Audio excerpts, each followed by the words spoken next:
welcome to another episode of Walleye Chronicles, where I bring you guys in off the street or get you on Zoom calls, and we talk fishing. Today, a very special guest, my dad. Hi there. What's up? Well, nothing much. I was fishing today, but I had to come in and do your show. That is a normal theme. So right into it. Let's get right into it. So I don't think I ever fished with your dad. I think maybe once, not really sure. But tell me about his fishing.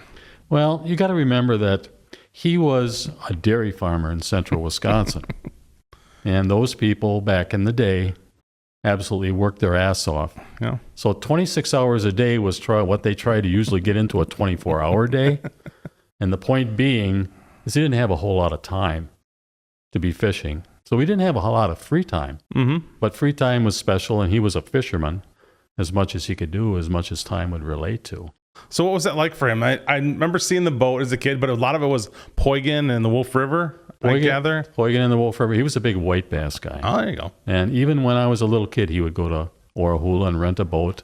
They didn't really have a boat till he was about my age, probably around the 70s, finally, when they started slowing down their farming business. Okay. So, yeah, and then he would rent a boat, or we would go to Gill's Landing, which is in Waiwiga, and fish off the shore there.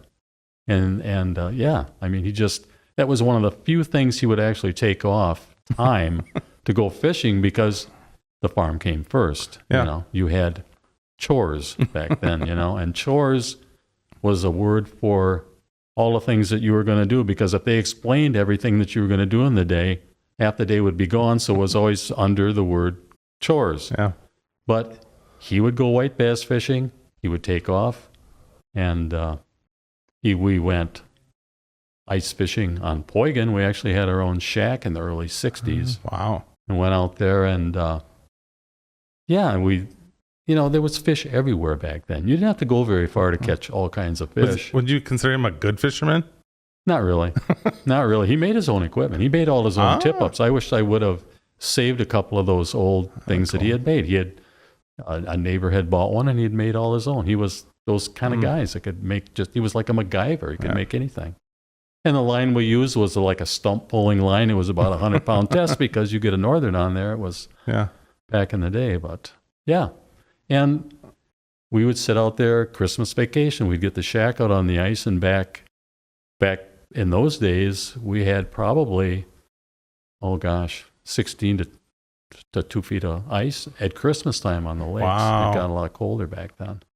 That's crazy. So you could drive out there, and we spent the whole Christmas vacation out there fishing, just my brothers and my dad. And I'm sure it wasn't great for him all the time, because he had to chop all the holes, because he was afraid we were going to chop our feet off. And you're only allowed 2 holes back then. So you take a chisel and you pound it through 2 feet of ice. It was a good day's work. Maybe that's something they should do today, is maybe take the drills away just for a while and let people get back to the old style. At least it would probably give more people in the emergency room business, probably. Right.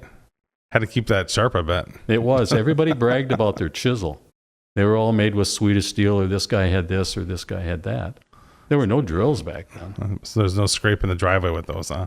Well, yeah, that happens all the time, too. I still have his chisel. Yeah. I'm going to will it to you, and maybe next, you and the boys can go out and pound a hole through the Winnebago. How long did it take them to do that? To chisel a hole? Just that one hole. He would start, and he would have his coat on, and then he would chisel one hole, and his coat would be there, and then he'd chisel another hole, and his sweater would be there, and then his mittens would be there. But it was 8 holes that he had cut for us kids. Was there any so now everybody says, oh boy, you make noise, fish take away. Did it matter back then? It didn't matter, because there was so many fish in the lake. The population was huge. You could catch perch all day long. I'm not saying that they were, all 8, 10, 12 inchers, but there was perch everywhere. And there was northerns everywhere, and you didn't have to go very far. You didn't cut many holes, put it that way. When you drilled, when you punched in, that was it. You were there for the day. If we wanted to cut a hole, it was too bad. Was there other people out there with you guys, or was it kind of the same? Yeah, well, we fished. Our neighbors would come out, neighbor farmers, and they would have the same schedule, and they had a shack near ours. Mm-hmm. And yeah, they'd just kind of go back and forth and stuff together. Maybe they would fish together a day or two, but Yeah. And I mean, they'd fish during the week. And I used to just hate going to school because I knew the guys were out on the ice catching fish. But yeah, there wasn't a lot of people where we fished. We fished on the west end, off by Tustin. Yep. And we had a GPS location. Our shack was located straight out from the town road, and there was 4 silos about 8 miles away that you could see. So we kind of lined up and got our GPS coordinates. We always kept the shack in that triangle area. Yeah, exactly. Early man GPS. So how was getting on the lake then? Were you guys walking, truck? We had an old farm truck, and he would put chains on, and we could get around pretty well with that truck. I mean, it had everything but a heater. Didn't have a heater or defroster. You were, scraping the windows. Did you guys have heat, or did you guys? It just didn't work. I know. I meant like in the shack. Oh, in the shack, yeah, it was wood. Okay. Wood, and we burned a lot of binder twine and bale string and stuff like that to get it started. Oh, I suppose the excess. Yeah, it was nice. It was actually kind of nice. It was like camping out on the ice. But like I say, it probably was more of a pain for him to keep everybody in line and tell you what not to keep and what to keep, because you wanted to keep everything. What were the regulations back then? I think, God, I don't know. I can't remember. I know you were allowed 5 northerns of any size. There was no size limit on northerns. Wow. And the perch, I'm not sure. It could have been 50 back then. I mean, everything was 50. They gave you a bigger bag limit because you probably weren't going to be double bagging anyway, not like today. Right. You didn't have the jobs and stuff. What was the lake like back then? Was it like more bulrushes, things like that? Or is it kind of what we know of it today? It's probably pretty much what it is today. I can remember they had a fish trap out there. They were taking sheephead out in back then even. Yeah. I think it was a start. And you could go get sheephead if you wanted to. But and they would throw the other game fish back. Even back then they knew they had a problem back then. Uh-huh. Now they know they have a problem now, but so was it all tip-up fishing, any jig fishing, or just tip-ups? We had one hole for a tip-up, and then he always would put them in a circle. Our tip-ups are on a circle. They put 4 tip-ups out. And then we'd all jig. No, usually he put 2 tip-ups out because he didn't want to jig. Our jig poles, the first time I went fishing, he stopped alongside the road and he broke off a tag halter branch for my brother Gordon and I. And that was our jig poles, our first season, with a great big line and a great big bobber, but we caught fish, all kinds of fish. And when you went to the bait shop, you won't believe this, but you asked for a dozen minnows, they would give you like 4 or 5 dozen. They were happy just to get rid of them. Oh. And they were probably about, a quarter a dozen or something. Couldn't have been a lot of tackle places back then? Was it more of a general store kind of thing? General store, yep. If you wanted tackle, you had to go to the Roarville General Store. And they had a little corner there where they sold shotguns and they sold rods and reels, the old knuckle busters, and they were steel rods back then. Not much ice fishing stuff. No. I can remember he bought one of the early dot jigs. They were yellow with a red dot. And gosh, they were 50 cents a piece. That you like pissing. That's expensive. You like pissing your money away on here. And then a northern would take it, and you were out, 50 cents. But those things worked, and there wasn't a lot of ice tackle, and even regular tackle. Everybody had a daredevil, but there wasn't row upon row upon row of twister tails and what they have today. Right. They sold everything from shotguns, and I do believe they sold dynamite, I think, at the store at that time too, but I think, you couldn't buy it. It was, you had to have a license. But they did always say that they sold dynamite and everything at the general store. Wow. So, yeah. Huh. So so you guys did a lot of shore fishing? Mm-hmm. A lot of shore fishing. Once in a while, we would rent a boat over at Orahula. How was the shore fishing? Shore fishing was really good, right below Gill's Landing.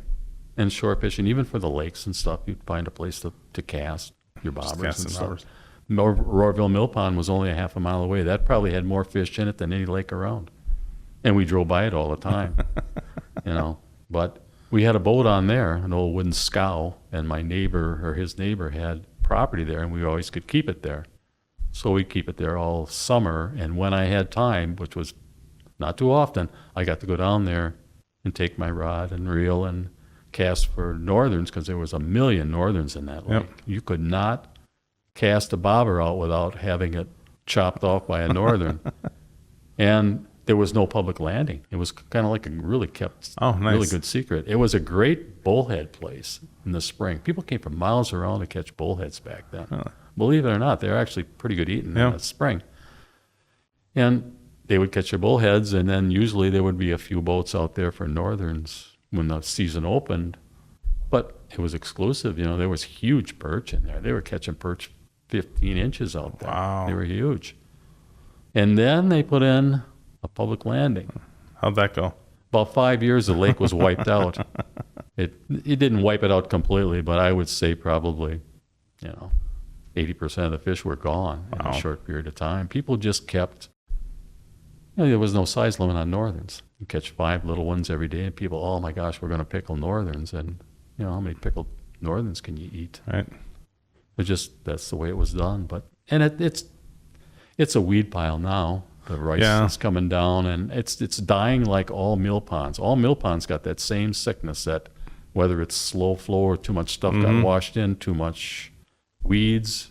I don't know what it is, but yeah, they all do look the same. I stopped back there. I was going to a job, and I stopped back there, and they have a little floating dock. I walked out there, and it didn't look like it was much more than a foot deep and about 1.5 feet of sediment on the bottom of there. Yeah. And would you want to eat a fish out of there anyway? It seems like the duck hunters are probably happy with it now. Duck hunters are probably happy with it. It's too bad, because that used to go way up.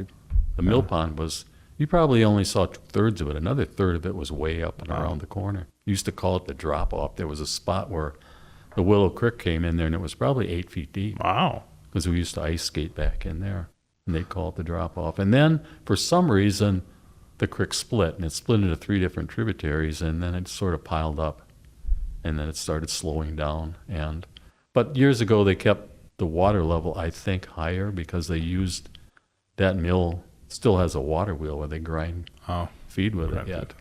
And people ground feed 6 days a week there. Wow. I mean, there was that many farmers in the area that went to Olson's Mill. Now I give them a shout out. But So your first time going down there by yourself, what was that like?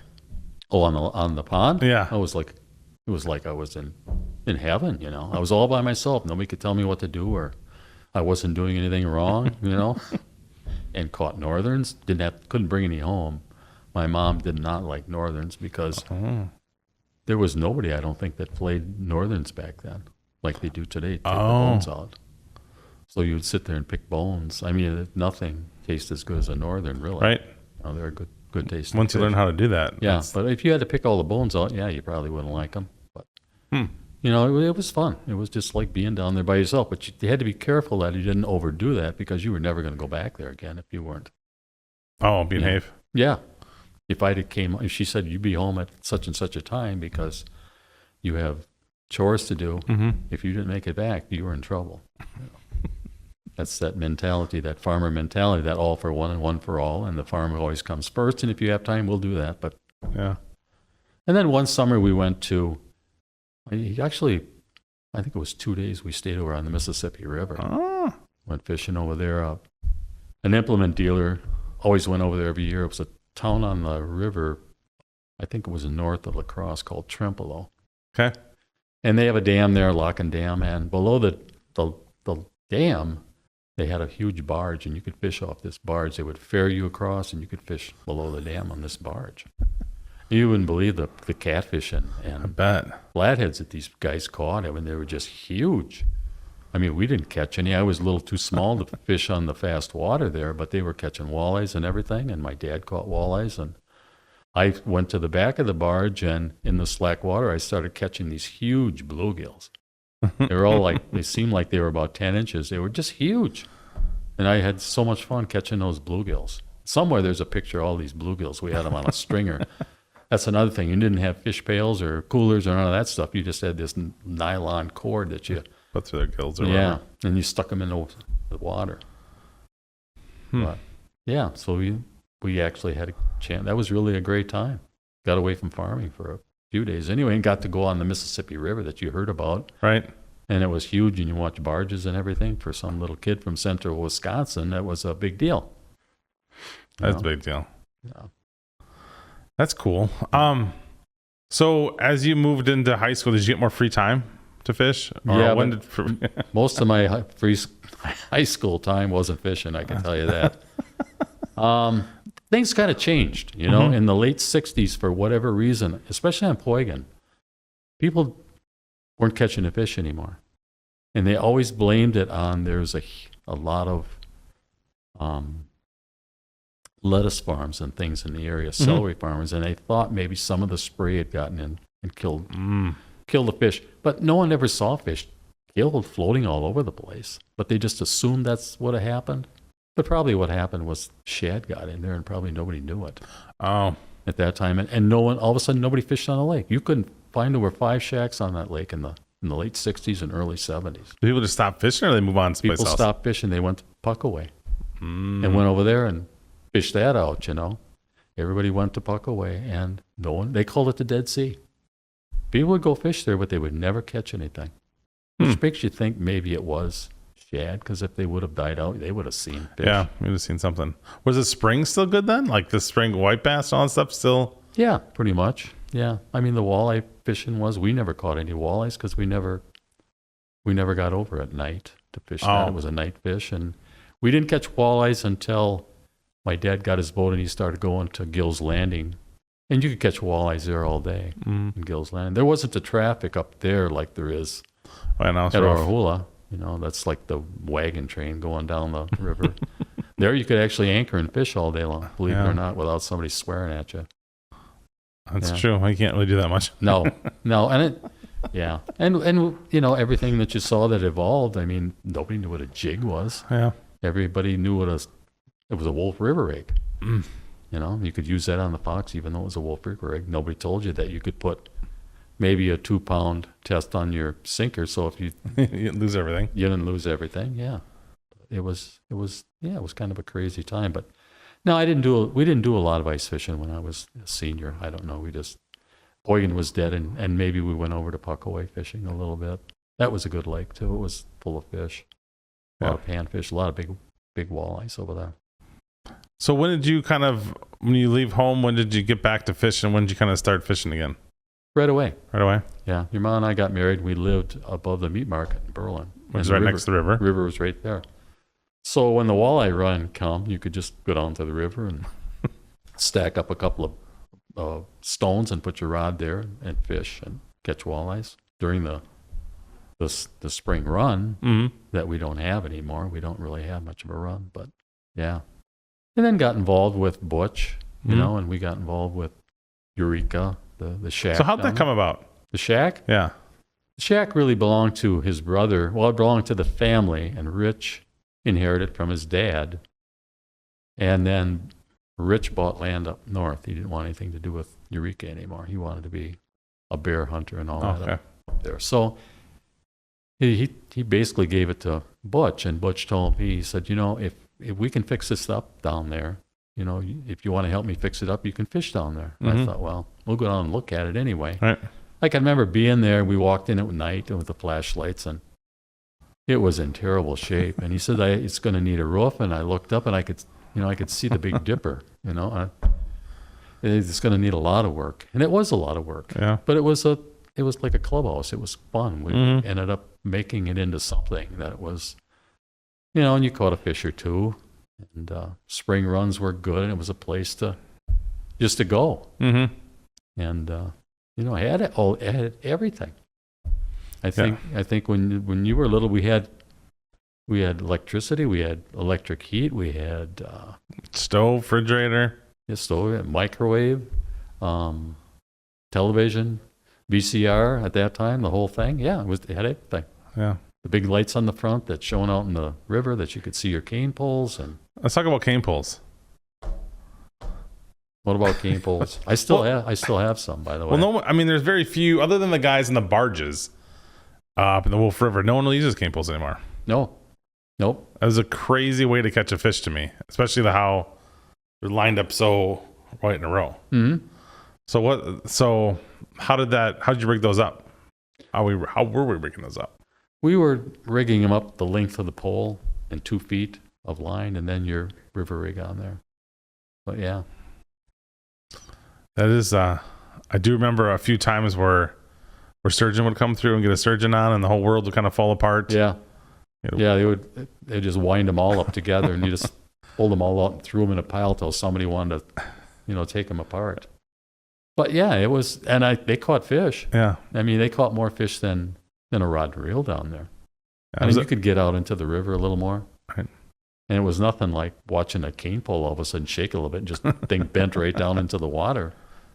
And usually they were hooked. You didn't lose many that way either. No, I didn't. No, I don't really remember that.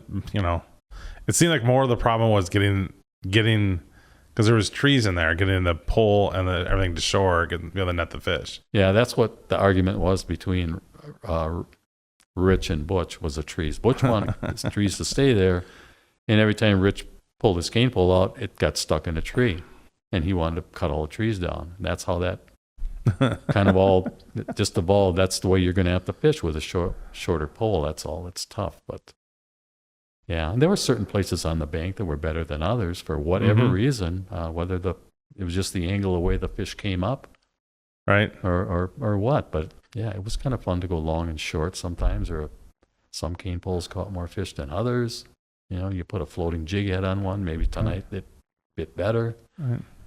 But yeah, and then the fish weigh came in, and then it was sayonara. Most of the fish came up and they were gone. Yeah. But the early days, it was loaded with boats. Yeah. You could literally walk from boat to boat. Yeah, and everything kind of changed after that. Yeah, I don't know where you even find cane poles anymore. Maybe New London. Probably. Unless somebody sells them up that way. Something's going to happen, because they still do. I mean, they still use them. Yeah. I mean, I still have some up ahead in the garage. I don't know if they're any good now. They've probably been All dry rotted from the heat up there but yeah, they even worked when we would jig walleye fishing upriver from Berlin. They were really good for that. You got a smaller one and use them for jigging. I do remember going with you, taking a week off and doing flathead jigging. Mm-hmm. We'd go up river or all over the place. Yeah. Jig flatheads in the well, I guess you'd call them the wood piles on the river. Yeah, the brush piles. Brush piles. That was always crazy to me. That was the first time I realized that fish eat all day. You just got to get in front of them. Mm-hmm. You get in front of them. Obviously when we were catching them, other times they'd be coming out and feeding, but you'd be dropping it right on them. It was pretty crazy. Yeah, that was a hoot. Yeah, there was an old guy in Berlin that he only used like a 6-foot long cane pole, and then when he would wrestle them out of the brush piles, and once he got them out in the mainstream, he would just let them go. He'd let his pole go and watch them go up. Mm-hmm. And there's nothing like catching one on a cane pole. And now you probably go into a brush pile, you probably pick up somebody's set line probably. Yeah, that was I always remember you had a special cane pole. It was a thicker end on it. And yeah, they were thick. They were big. You had to be. I mean, they would just bite on it so slow, and then when they would pull on it, and then they would just back up with it. You would think you didn't know if you were snagged or what, but there were some brush piles you could jig right straight through, and some you were snagged all the time. You had to use like a weedless big hook. Yep. And a bait on it. I do remember. I think it's the first time you let me use the motor, because we were I think up from the shack, and you got one, but you dropped it in this weird hole, and you're like, oh, I'm gonna drop it back here, and you had one on, and we needed to back up, and you let me fire it up and back up, which I thought was awesome. Mm-hmm. Yeah. There's nothing like taking over. You didn't go too fast and pull me out of the back of the boat. It was like, yeah, but I don't know if there's anybody that does that anymore. I really don't. I think people just throw them in there, and it really was a lost art. Well, there is guys in Oshkosh that I see that do jig along the pylons and stuff during the day, which I guess is probably pretty close to what it is. They almost like, it's like a catfish rod, and they'll just go along and bounce along all the bridge pylons.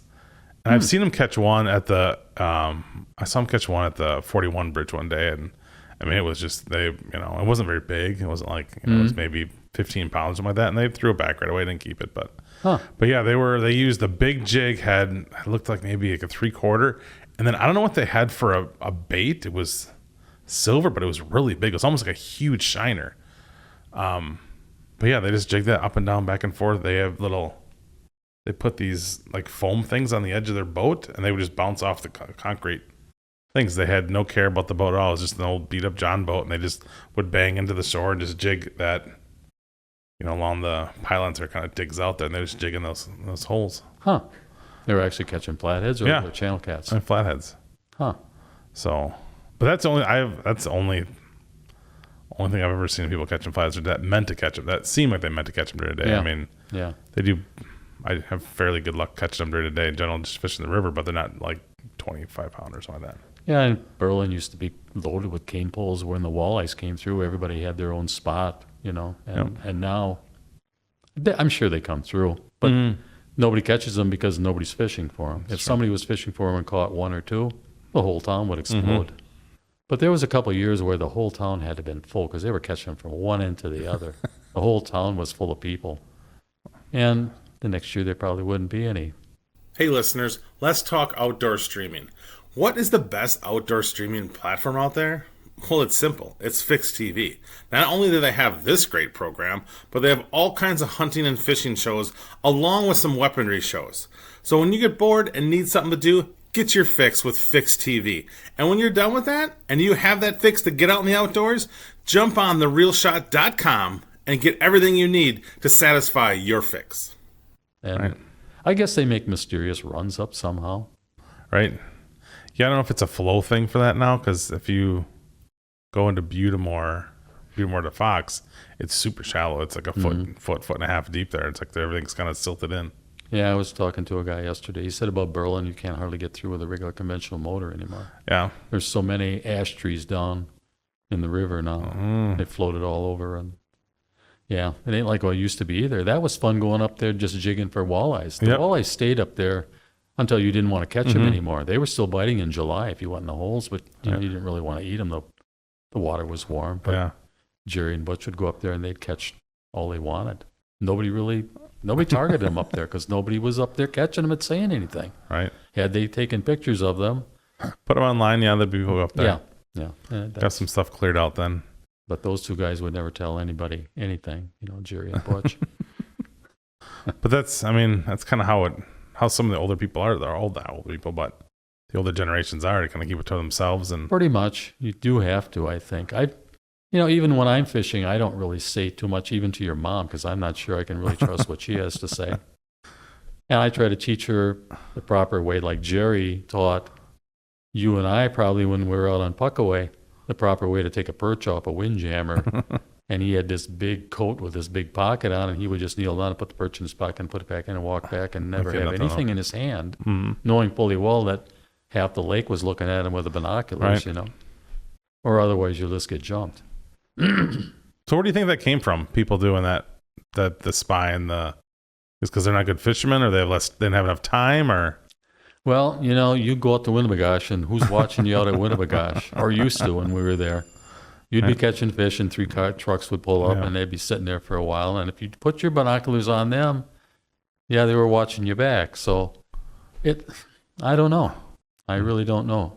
I know it happens out on Winnebago. Oh, for sure, yeah. Butch and Jerry tell me these horror stories where they were in the middle of pretty soon there was like 20 boats around them, and they couldn't get out, and everybody's swearing at them, "Hey, you're spooking my perch, my fish. What the hell's the matter with you?" And they're like, we were the first ones here. Right. We should get some kind of grace period. Maybe there has to be just a designation of area around your boat of decency that people just cut you some slack for a change. Yeah, I don't know about that. How that's going to go. Yeah, I know, but still. I know the closest I ever came into beating the shit out of somebody was on Butamore. There was an old guy that lived on shore. He never had a drill. He drove around with his four-wheeler. And he would look for people that had extra holes, and he would just pull in. And I was out there the day before, and I caught a few perch, and I saw this guy come out. And I had a hole only about 6 feet from me. I was fishing one, and I had a hole about 6 feet from me. He pulled up between myself and the hole with his four-wheeler. His four-wheeler's right next to me. He's fishing on the other side of his four-wheeler in this hole, in my hole. And I took my rod and reel, and I just set it down. I just sat there with my arms folded, just staring at him. And he was trying to talk away like, we were the best friends in the world, you know, Yeah. and I wasn't answering, and it kind of bothered him. And eventually he looked at me, and all I did was stared at him, and finally he got on his four-wheeler and just got the heck out of there.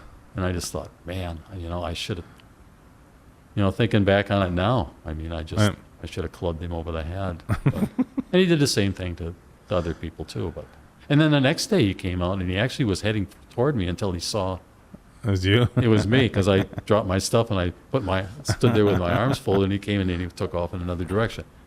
You know, does it have to be that way? No, it doesn't have to be that way. It doesn't have to be that way.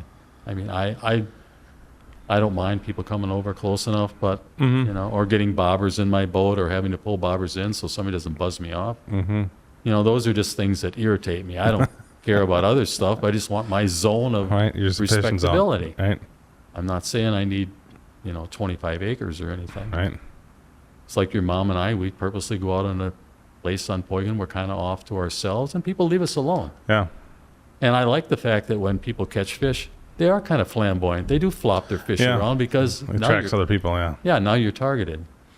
You know, everybody wants to see you. That is true. Yeah. So we used to flathead fish from shore. That was always a blast on with the shack. Yep. So there was a time where we didn't have all the bank done. And then we did the bank and all the fish disappeared. Yep. What did we do? I think we filled it in too far. We didn't leave enough ledges for places for the fish to live, For the bait fish to live. for the bait fish. And some of the flatheads like to crawl in those little nooks and crannies. We should have buried more barrels or something so they could crawl in in. there. Yeah. Yeah, that was probably not a good thing, because there was a lot of fish there at Yeah. night flopping. Yeah. It was crazy. And to set a kind of describe it, it was a little bit of bank, and then you'd have like 20 feet, and then there'd be like these weird peninsulas of rocks that my dad and Butch would put out there, and to a pole with their pole beyond, there'd be a couple of these, and they would be trying to battle these fish on these last little bit of rocks, just kind of balancing out there, which is always crazy, and they're always big fish too. Big fish. Sometimes you had to have the bell, you know, not the copper bell, the brass bell that had that really high pitched. And I remember the first time I fished down there with Butch, my bell was ringing all the time. I was running down there, and he was like, just sit down, just wait till the clicker goes off. And what was happening, the swallows were going through and hitting the line. And I was running down there like a maniac. And it was like crying wolf. Right. And eventually, you know, when they take off with a clicker, that's kind of a hoot when they start going. Right. You know, Yeah, I remember a couple times you guys got in the boat to get them out of underneath. get a snag. Yep. Yeah. Yep. Got caught underneath. I think we had this thing that they had to be over 20 pounds, I believe, before you could keep them. And then everyone after that had to be up 5. Yep. Because I remember the first year I caught one, it was 36 pounds, so I was done for the year. But yeah, I mean, and getting bait fish, you know, Yeah. you had to get the perfect bait fish. You could use mud minnows back then, those long mud, get put 3 on a hook. Yep. And that was like, yeah. I do remember being tasked to catch fish, bait fish during the day. Yep. I'd be down at the park catching with my little rod and catching bluegills. We didn't like bluegills. We wanted rock bass, roaches, Yep. and what else was there? Oh, rock bass were good. Yeah, that was about it. They were one of those, and I think every now and then, I think Butch would if I caught a small bullhead, he would use or something like that. Use a bullhead or maybe a small. He liked red horse and all that, but you never could find them anymore. But now they have to buy bait. And the biggest problem is when you caught them out of the river in Berlin, they were compatible. They were going to live all night long on the line. They weren't just going to die and get stiff because, you know, flatheads, they like live bait anyway, or you'd get that one fish that had that horseshoe bite on it, you know, that they just would chew the scales off, and the next morning you end up with nothing. Right. But one a night was probably about it. Or if you had a couple going, that was a fun, you know. Yeah. Or you had to find somebody to get the other poles out of the way, so you didn't string them all together. I know I had one that actually ran upriver and buzzed all the line off and broke the line right at the spool. Wow. I don't know what that was. That was in the fall when the leaves were falling. It is funny how it was one of the first times I learned that on the first fish, I could tell what it was right away, how they head down and looking to get out of the current to get to the bottom or whatever they're looking to get to. It's a pretty easy fish to know what's on. Yeah. Yeah, that slow move, they move to go with the current and slide along, Yeah. Yeah. Yeah, almost and like- how big they are, too. Sometimes you set the hook, and it's like you haven't set the hook on anything. Right. It's just you stretch the line a little bit. But, yeah, and a good eating fish, too. Yeah. Very good. And then when they put the fish weigh in, nobody realized that they were going to go up the fish weigh, too. Mm-hmm. And above the dam is set lines and bank poles. And I don't know if they still catch the flatheads down there below the dam like they do. I don't really know of anybody that really fishes down there. I don't either. Me and Cooper went a year or two ago, and it was completely different. Really? Like it was almost like I was on a new river, and obviously I spent a ton of my childhood there and early years of the boat going through there, and everything was different. Yeah. There was nothing the same.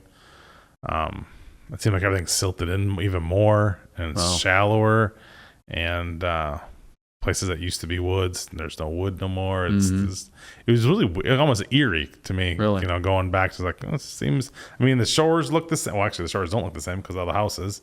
Yeah. And the houses are growing up and all that stuff's growing up, so it doesn't quite look the same. Our old area is kind of falling apart. They haven't taken care of it since we left. Yeah. And it was really eerie. Other than just like how the river went, it didn't seem like it was the same place. I mean, we Yeah. caught some fish, but nothing that really made me want to go back. Yeah. Those two shacks were really in a great area. Yeah, they were. Yeah. I mean, they had a lot of land that went with it. Well, it didn't actually go with it, but, there were no other shacks there. Yep.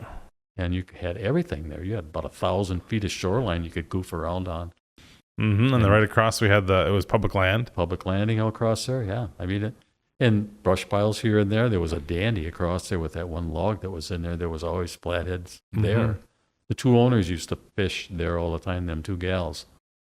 And who knew that, Yeah. it was going to end up going up for sale. I mean, that shack had everything and we had everything in there except the 89,000 that we could have bought that 1 acre of land that it sat on at the time, which was, 20 years ago already? Yeah. 20 acres, 20 years ago. But yeah, I mean, the Schmidt should have known that years ago. They should have pushed and bought it. Yeah.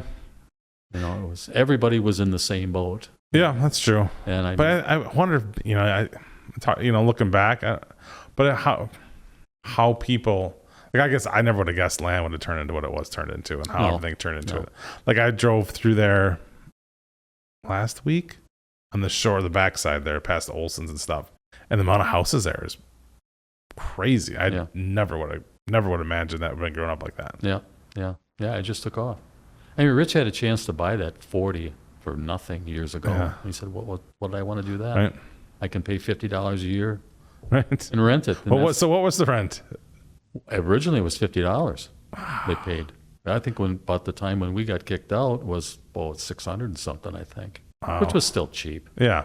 I mean, you can't. There was getting split 3 or 4 ways. Butch was paying for the electricity, which was minimum bill $8 a month, and he had to pay the taxes every year, which was $12.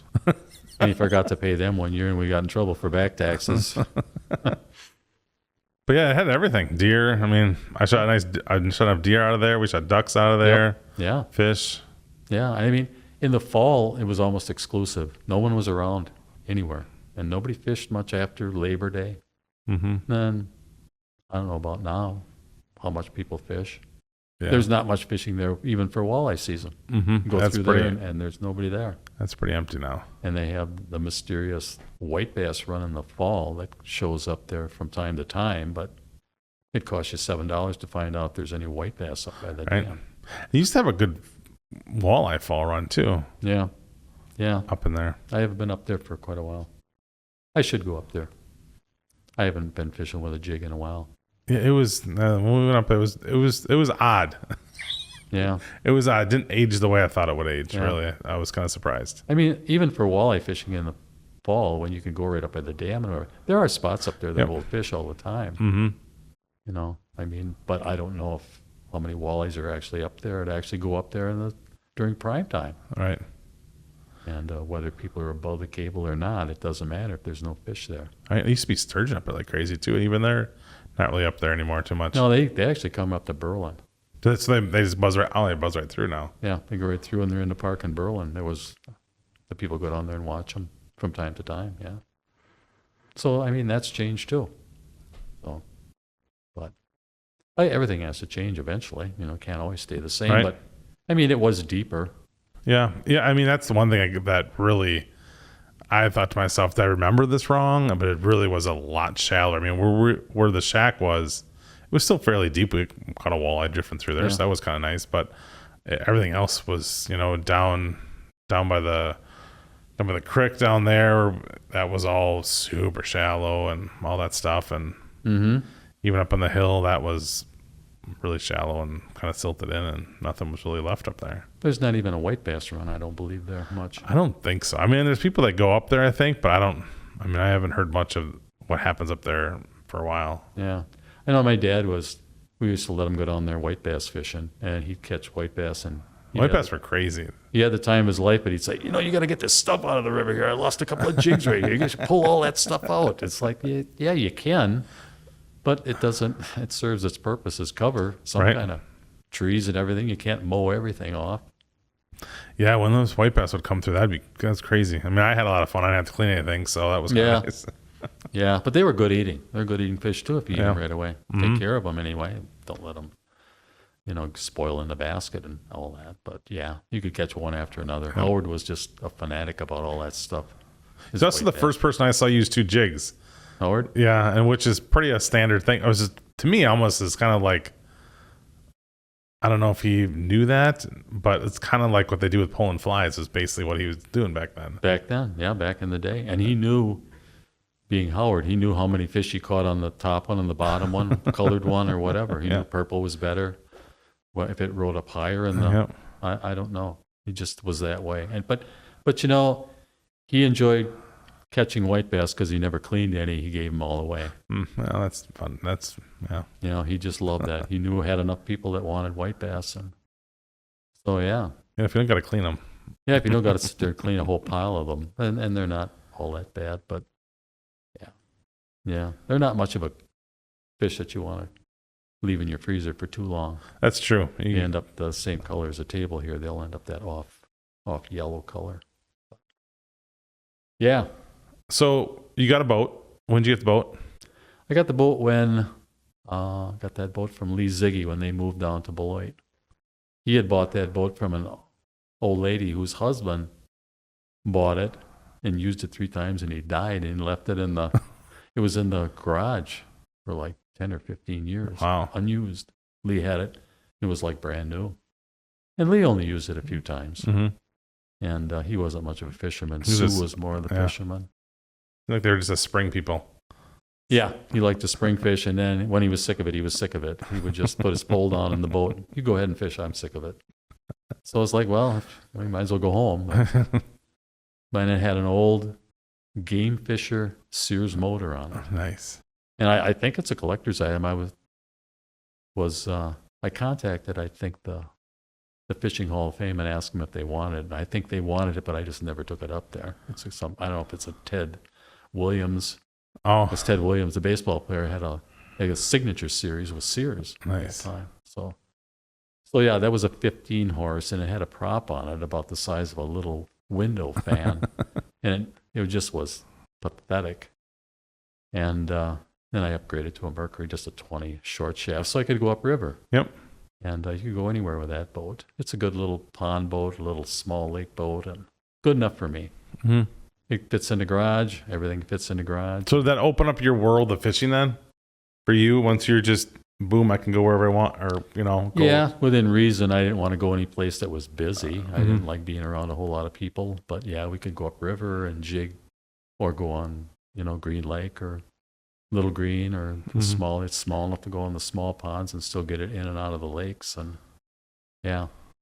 So yeah, we did a lot of stuff with it, but there's only certain places I go with it now. I don't really want to go on the big lakes because there's a lot of waves out there. Yeah, there's a lot of waves out there. Man-made waves anyway. And that at one time it was probably the state-of-the-art boat. It's a 1970. It's probably a collector's item. That aqua green Miracraft. There's a million of them out there. Yep. I know my coworker retired, and the first thing he did was bought a really nice boat so we could go on Green Lake and fish and all over. And then it wasn't long. In his driveway sat a 14-foot boat with a 25 horse motor. He said, I'm sick of fishing. I want a smaller boat. So when you get older, you got to downsize a little bit. So for sure. I mean, when I started going up in boats, that's the one boat I wish I still had. Is I bought a boat fairly similar to yours when I was able to, and that's the one boat I still have. So much so that we spent the last year and a half building a boat that's almost identical. Yeah, it is. I used to run into these old guys back in the day, and they would ask me about that boat, if I would want to sell it, because they had one just like it, and they just loved it, and they wish they had it. Yeah. When they were backing in and out and trying to load that bigger boat that they didn't want, because they thought they wanted it, but... Right. Yeah, it's good for, obviously, the bigger water. You kind of need the bigger boat. But you do. When you're going up by red banks or something like that, and you want to bounce off some trees and stuff and drink water, it's much rather have a small little boat and kind of be able to buzz around in there. Yeah, you don't need to stop. You just kind of crash it into the brush pile, and as you drift down river, it bounces off. And if you put a scratch in it, so what? Yeah. And then you're not all bummed out. You know, not worried about your resale value. Put it that way. But yeah, it is. It's still a good boat. People tell you that's one of the best boats that were ever made. Those Miracraft. I do need to upgrade a trailer though, but that is the original trailer too. I'd like to get a little bigger wheels and that kind of thing, but we don't trailer it a long ways. We don't. I got to take your mom fishing here in a little bit, but she likes to go and catch bluegills and stuff. So what has been your favorite fish to catch? What is over your time? Is it just the time of your life that you kind of like to do things at that time, or was there a fish through all of it that you always wanted to catch? Well, walleyes were always targeted fish. I mean, they're kind of like the Cadillac of fish, but it was fun to catch flatheads and do different things all the time. That was good too. Now it's bluegills because I don't really go where the walleyes are anyway. We're more of a bluegill and perch kind of deal, and not too many walleyes. Like I said, I haven't been on the river in a long time because, man, it just isn't what it was even 10 years ago. And but I should get back into it. I should try it a little bit, get out there. But yeah, the bluegill fishing after I retired, and bluegills and stream trout. You know, I was out yesterday on the stream fishing, and it's great fishing. No mosquitoes. Oh, I suppose the weather's cold. All the ticks. Ticks aren't bad. That's good. I think everybody's scared to death of the ticks. I don't know. I don't see people out trout fishing anymore. Yeah, you don't hear much of it too much. No, it used to be. It was a big deal. Back in the early 60s, that's why they bought all that land up in Marquette and Washera, was around the trout streams so that people could go trout stream fishing. And when I first went, you just walked along the path. You know, there was a path. And now there's no path anymore. You have to make your own path. And people just don't. Too hard, you think? I think it's a lot of work. A lot of work. And things are changing with that too. The streams are in bad shape. They've taken a lot of hits with the weather. Heavy rains have washed out corners, and you know, the streams were always the same for about 35 years, and then we started getting these rains, for whatever reason, and they would top over and cut maybe the bank back, and the tag alters would fall in, and now the tag alters are down blocking the stream, so now it cuts on the outside makes the stream wider. Yep. It used to be they were half as wide and twice as deep, and now they're the other way around. Spots. And there's some places you just walk down and go, no, there's not even a chance I'm going to fish here. I'll just keep going. But yesterday there were a lot of fish. I mean, there was a lot of 8-inch fish. They were all in the deep holes because the water was down, and they tend to kick down into the holes. That's cold. And, you know, they basically, their bait never gets back to the bigger fish. They're laying in the back of the hole. So they're up front catching. So they're all these 8-inch trout I'm catching, and which is okay. I got to, cut the line and let them go. But, the price on night crawlers is feeding these things, That is something now. You got to draw the line at some point. The price of night crawlers and I find the quality of night crawlers is pretty garbage. I've noticed even, I don't know what they're feeding them or what they put them in, but now sometimes you pull your hook through and it's almost like there's like paper in them. Have you noticed that? I've had some that were like they must just be in the paper so much now that you like pull through and it's like a weird paper or something that's in them, like they're like, chew through or whatever. But yeah, night crawlers have been pretty terrible. Yeah. If you don't get, you almost, thank God Cooper's been, picking the crawlers for me, but really, but buying night crawlers they're expensive and they don't really last very long. I don't know if that's just the a product, they're all that way. And I went to I shouldn't say that, but I went to this place in Ripon, and I checked them all through, and I bought 2 dozen night crawlers and 2 canisters of worms. Mm-hmm. And 2 of them I opened were fuzzy already. Yeah. And they were just put in there. Yeah. I said, man, you got to turn your Stock over. Yeah, you got to crank up the cool a little bit in there. Yeah, I find And that was $21 worth. Yeah. And I said, what? She said 21. I thought she was asking me my age, but it was really. And I should dig my own. Like the garden is I can go and dig the garden up. I know one year you took so many worms out of our garden, it ruined the garden for a couple of years. We didn't have any worms in there. We were wondering what was wrong with it. They said it needs more organic matter. Hey listeners, let's talk outdoor streaming. What is the best outdoor streaming platform out there? Well, it's simple. It's Fixed TV. Not only do they have this great program, but they have all kinds of hunting and fishing shows along with some weaponry shows. So when you get bored and need something to do, get your fix with Fixed TV. And when you're done with that, and you have that fix to get out in the outdoors, jump on therealshot.com and get everything you need to satisfy your fix. Yeah, I've noticed that in the last couple of years. A place that I bought them, they I don't know if it's a Canadian thing because I don't see the Canadian night crawlers anymore like we used to. Like you have to find those, and the ones that appear to be from America aren't great. But there's one place that had some that were always really good. I really, really, really liked them, and now it's. Yeah, they're not really hardy. I mean, they don't fight you when you put them on the hook. No, they'll stay long. If you don't got them sitting on ice all day long, they ain't gonna make it. Yeah, I know it. But yeah, trout fishing's fun. It's just, but you're by yourself all day. I found a little buck somebody shot bow hunting that didn't get, and it's, of course, the animals are taking care of it. But kind of a shame. It was a little scrubby little thing, but state land, Yeah. So I do have one question to ask you. This is my only question that came into this that I wanted to talk to you about. And that was Mosier's. Okay. So there was a time that we went there, and the only time I think my dad ever asked me to lie was we went to Mosier's one time, and he told me I could pick what I wanted, and you went to the store, and I've never seen you spend money like that before. And you told me I couldn't say nothing to Mom, and half the stuff went right into the boat or whatever, got hidden away. Really? Yeah. Huh. I don't know if you remember that. Because you let me, what did I get? I got to get a spinners, some bass stuff, some weird things that I just remember that. Well, they had a lot of old tackle there, a lot of tackle. They still do. Yeah. Yeah, actually, some of it is collectors. Yeah. I went in a while ago because there's a thing in the wall world, the death jigs or whatever, which is basically, I don't want to say knockoff, but it's basically a newer version of them old, weights with the hooks on the end of them. I forgot what they were called. We used to have some down at the shack at one time. Our Erie rig. Erie Deary? Yeah, the Erie Deary. So the Def Jig is basically a newer version of that. So I went and bought some of those because I knew they still had them on the punch boards where you just peel them off. Yeah. Same price yet too. Then prices haven't changed much. I bought some clamp-on little sinkers. They had bags and bags of them for 39 cents.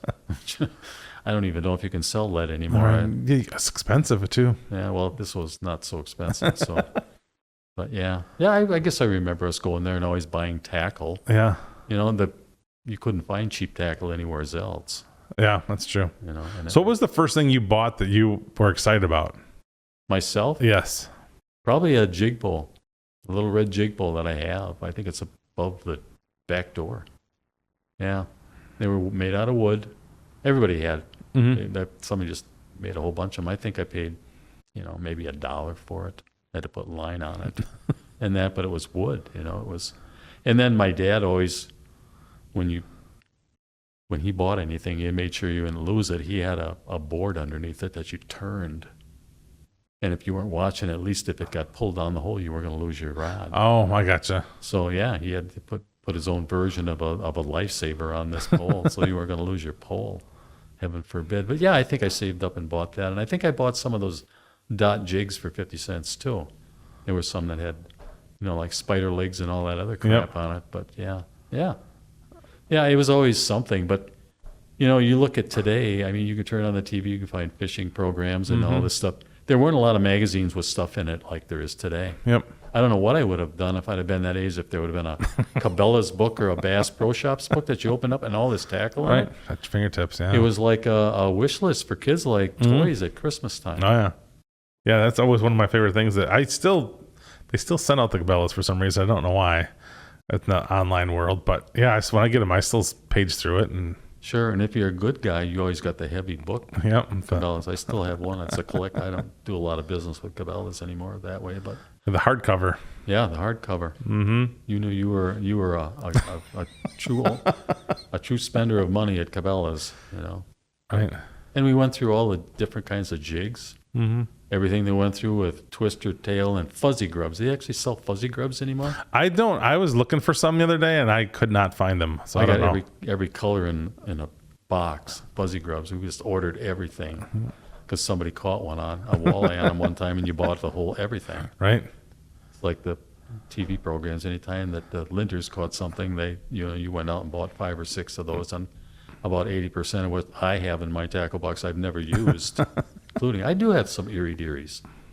I think You do too, because that's where I remember them from. And then when I was talking to a guy about them in there, when I realized what that was, I remember that's basically what it is. And I'm like, so I went and got some more of those just to try them. And I mean, they worked not as well as the other ones, but I don't really do that technique anyway. So but it was interesting how kind of things get remade. I don't know if it was like a random, because these guys that made this death jig are from Nebraska, so I don't know if they maybe so. things. I don't know if Maybe it was so. just on their own thing, but they're very similar in how they fish. You know, sometimes somebody comes up with something and they really do catch a lot of fish. Yeah. You know, for some reason, and then they sort of die out. I don't know.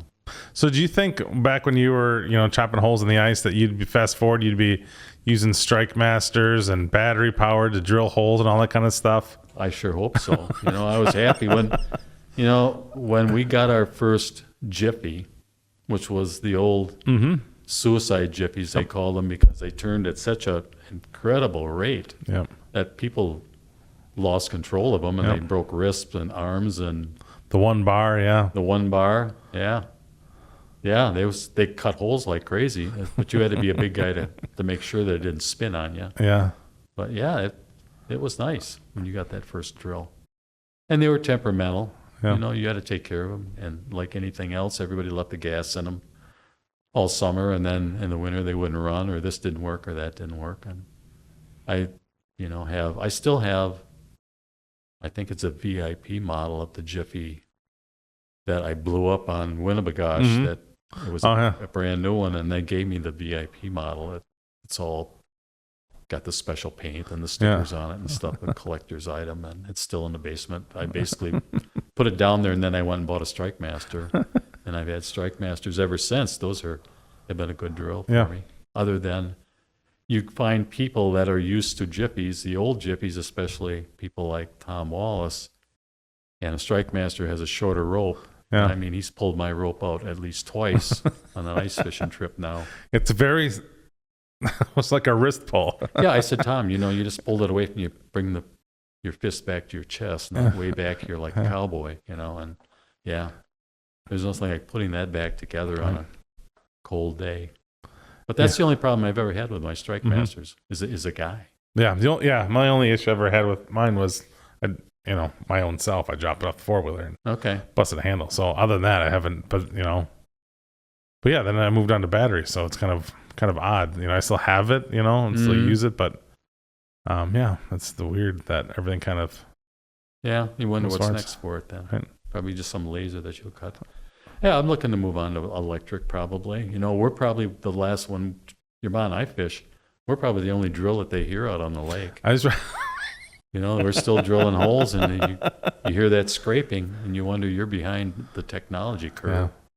And I don't want to buy one just because to have one. Yeah. I just, a Strike Master is good enough for what we want. Oh, for sure, yeah. They're good stuff. And she don't cut holes, so I have to cut all the holes for her. But she goes around and dips all the ice out. Well, there you go. And sets everything up for me, and yeah. So we also used to lake trout fish. Lake trout fish, we used to go on Big Green catch lake That trout. was always very interesting. That It's you're different.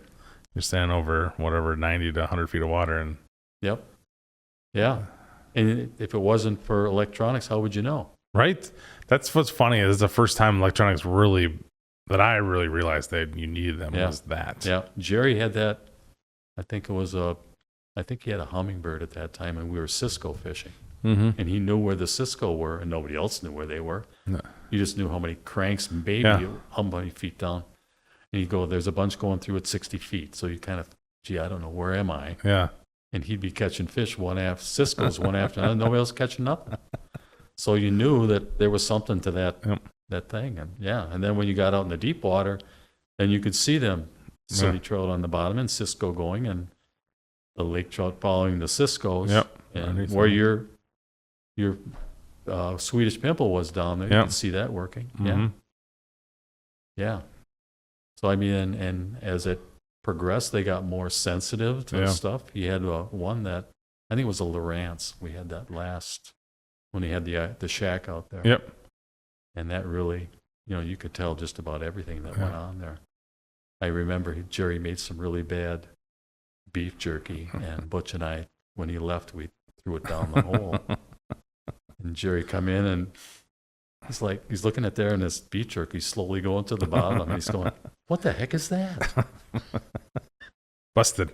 Like your beef jerky. It's your beef jerky, Jerry. But yeah, that made a lot of sense to have one. Yeah. And Yeah, you'd be without kinda one, lost. without one, you'd be screwed. Mm-hmm. But you still have to get the fish to bite. Right. Yeah. It's like a Vexler. Yeah, there's fish there, but Yep. and when they don't bite, you really don't understand Mm-hmm. why they don't want something, or they're just maybe today they just don't bite. Side scan, yeah, you can see the fish over there, but it doesn't do you much good over here. No, it doesn't. You know where they Unless are. you can cast, Right. and that would be great if you were. You still had your chisel, and you could send one of the boys over. There's a school of wallies over there. Go pound a hole over there with that chisel. Yeah. Chase them back over towards you. Yeah. But yeah, I mean, everything has to evolve eventually. Yeah. Electric trolling motors and motors have gotten better. Boats are better. But there's still, the fish population isn't what it was when I was. Yeah. And it can't be because of the way people are fishing. Mm-hmm. And the amount. Do you think it's the amount of people, or just there's more people in this world? I think there's just more people. When I drive up here, I can remember what it was like when we were going to Packer games in the 70s. There wasn't a whole lot along the highway some places here. There was a lot of cattle. Right. And, but there's a lot more people in this area. This is a heavily populated area. It is, You yeah. are in. Right. But Winnebago's a big lake. I mean, it's not like they'll ever catch all the fish out. No, I think when they turned the tap down a little bit after COVID, or during the middle of COVID, from 5 to 3, I think. Mm-hmm. I think that was long overdue, and I think that was a perfect time for that, because I mean, in a few short years, the population has changed in my mind a lot than it has before. Yeah. I don't know why they don't go up the Fox River or whatever, and I would have no problem with turn it off if we don't keep any, or keep one, or do what Green Bay does with the keep one trophy fish and throw the rest back. Maybe But so. Or someday, alternate it, or eventually. do something. But yeah, going from 5 to 3, and people were complaining about it. But at the same token, people don't eat fish like you guys did growing up. Yeah, I mean, fish true. was kind of your staple, right? Staple, yeah. I mean, that's what's part of your weekly or monthly what you were eating, right? Where Yeah. now there's not a lot of people. I think my age people still keep them, but the people younger than me, all the guys that know the fish, they hardly ever keep fish. Right. I mean, they might go, hey, let's go catch some fish for a fish fry or a catch and cook thing or whatever they want to do. But they don't stockpile fish, Yeah. There's- I remember when that's what we caught all those perch for. Or my mother would fry a perch for all the relatives would come over. And she didn't fry fish in a deep fryer. She fried them in a cast iron pan with oil. Oh, That's the way they did it years ago. They didn't throw like 40 fish in there. She just, flipped them over, and, they sort of stockpiled some. And then as they came out, people got to eat them. And I don't know how many fish we were in her freezer. I don't know if there was such a thing as a possession limit back then or not. She froze them up in these containers with all these perch, yeah. So, I mean, that's how I learned how to do perch, was I got out of doing chores to sit in the basement and scale perch. And we just cut the heads off. We didn't fillet anything back then because you wasted too much meat. Oh, I It's suppose. better that you pick the bones out and spit everything out, and it was, but yeah. So, Huh. yeah. Was that a good trade-off? Scaling? Because scale all Oh, yeah. day. Was that okay? Yeah. I didn't want to be a farmer. I knew didn't want to be a farmer when I was 5 years old. It's a noble profession. Don't get me wrong. My mother and father, they worked their asses off there. But that was not for me. It was too much fun to go fishing, take off, too much free time. We didn't have weekends off. Yeah. People in town, kids in town, their dads Oh. had off of the factories. They had the whole weekend, like we did, Yeah. going down to the shack. And then if we were farmers, we wouldn't have been down there. We'd have been doing chores and then maybe came back down, or if weren't too tired. Right. Yeah, it's just like it was a whole different life somewhere, but yeah. Awesome. Well, thanks for coming in. Well, thanks for inviting me. It's I been- hope we learned something today. I'm sure we did. And blast in the past a little bit. If you're looking to be an episode of Walleye Chronicles, hit me up on my socials at Matt Snell or on TikTok at Smilin' Fish. And remember, there's 2 things you can do every day to make somebody happy. 1, give them a smile, and 2, take them fishing. Thanks a lot.